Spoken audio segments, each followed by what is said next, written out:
Porção diária de espiritualidade. E o tema de hoje será: a humildade precede a honra. O versículo principal dessa meditação diz o seguinte: o temor do Senhor ensina sabedoria, a humildade precede a honra. Provérbios capítulo 15, versículo 33. Deus tem prazer em abençoar e honrar os seus filhos. Mas para que isso aconteça, uma atitude é requerida por parte de você, que é a humildade. Veja por que é necessário. Dividimos aqui em alguns pontos. Primeiro, porque Deus concede graça e exalta os humildes. 1 Pedro, capítulo 5, versículo 5, diz o seguinte: e todos vocês vistam-se de humildade no relacionamento uns com os outros, pois Deus se opõe aos orgulhosos, mas concede graça aos humildes. Segundo, porque os humildes receberão uma herança da parte de Deus. Em Mateus capítulo 5, versículo 5, diz o seguinte: felizes os humildes, pois herdarão a terra. Terceiro, porque a humildade o fará grande no reino dos céus.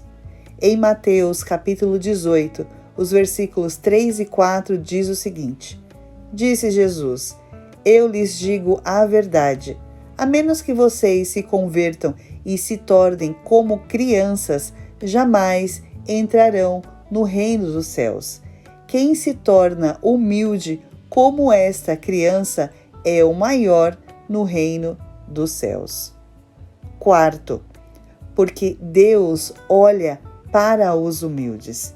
Em Salmo 138, versículo 6, diz o seguinte: embora esteja nas alturas, o Senhor olha para os humildes e de longe reconhece os arrogantes.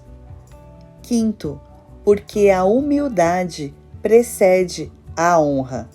Em Provérbios capítulo 15, versículo 33 diz o seguinte: o temor do Senhor ensina sabedoria, a humildade precede a honra.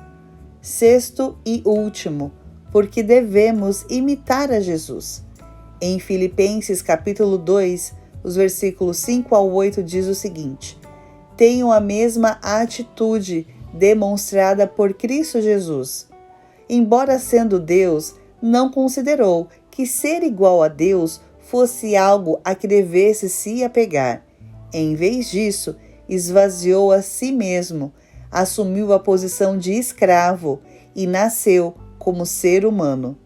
Quando veio em forma humana, humilhou-se e foi obediente até a morte, e morte de cruz. Como vimos, a humildade é uma atitude obrigatória para todos aqueles que querem ser honrados por Deus. Portanto, seja humilde. Deus te abençoe.